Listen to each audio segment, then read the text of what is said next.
नमस्कार, आदाब दोस्तों।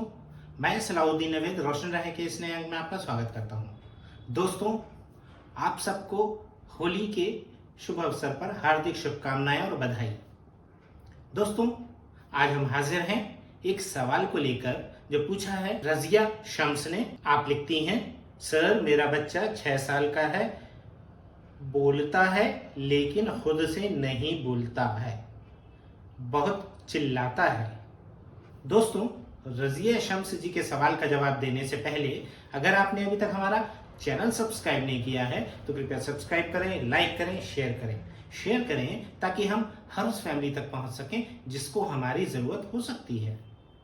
दोस्तों, रजिया जी के सवाल में 2 चीजें हैं।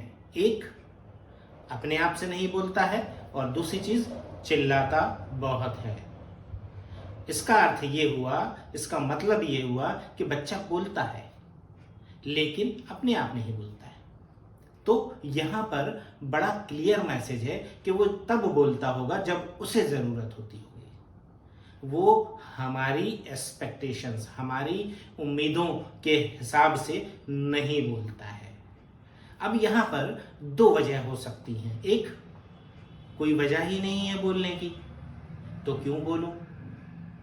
अगर बच्चा ये सोच रहा है कि कोई वजह हो तो बोलूं, अदरवाइज क्यों बोलूं, तो वो बिल्कुल सही सोच रहा है और उसके लिए आपको बोलने की जरूरत पैदा करनी पड़ेगी और ये सोचना पड़ेगा कि क्या अनावश्यक बोलना जरूरी है।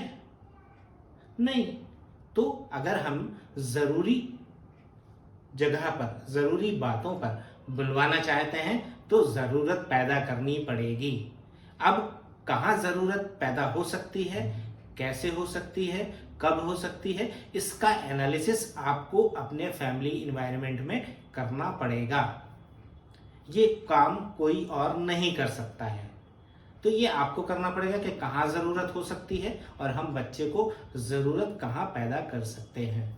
अब जरूरत कैसी पैदा करते हैं, इसका एक एग्जाम्पल मैं आपको दे देता हूं। फॉर एग्जाम्पल, हम बैठे हैं और हमने देखा कि बाहर से एक आवाज आई, आइसक्रीम आइसक्रीम। अब बच्चे को आइसक्रीम बहुत पसंद है और हमने देखा कि वो अब आके आएगा और बोलेगा आइसक्रीम दिलवा दो। अब हमने जैसे ही सुना, हमने फौरन अपनी जगह बदल दी।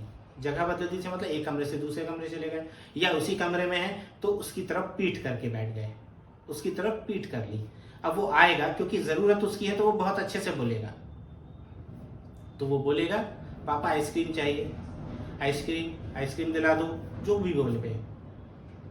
तो हम उस मौके का इस्तेमाल करेंगे ज्यादा बुलवाने में। अच्छा, कौन सी आइसक्रीम खाओगे? अब उसको सोचने दीजिए कौन सी आइसक्रीम खाना है। हो सकता है उसको मालूम हो सकता है नहीं मालूम, हो सकता है वो रंग से बताए, हो सकता है वो टेस्ट से बताए। वो जैसे भी बताए उसको सोचने दीजिए।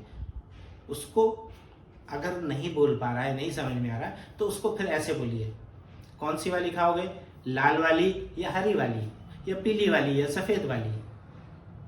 अब अगर उसको कलर कॉन्सेप्ट है और उसको वो जो खाता है उसको कलर ऑरेंज पसंद है तो वो बोलेगा ऑरेंज वाली। अब छोटी खाओगे कि बड़ी खाओगे, उसके बाद 5 रुपए वाली खाओगे कि 10 रुपए वाली खाओगे। जब हम इतनी बात कर लेते हैं तो उसको जवाब देना जरूरी होता है। क्यों? क्योंकि उसकी इंटरेस्ट की चीज है और उसे जल्दी है, तो वो जल्दी जवाब देके खत्म करना चाहेगा। अब उसने मान लीजिए कहा कि 10 रुपए वाली, तो हम 5 का, 10 का और 20 का नोट निकाल के सामने रख देंगे। अच्छा, आप बताओ इसमें से 10 का नोट कौन सा है? बोलकर बताना है, ये है, इशारे से नहीं बताना है, ये है। अच्छा, ये 10 का है तो ये लो 10 रुपए, जाओ ले लो। ये एक मौका था हमारे लिए बातचीत करने का और हमने उसका इस्तेमाल किया।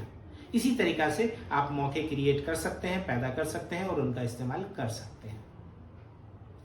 अब दूसरी बात, बच्चा चिल्लाता बहुत है।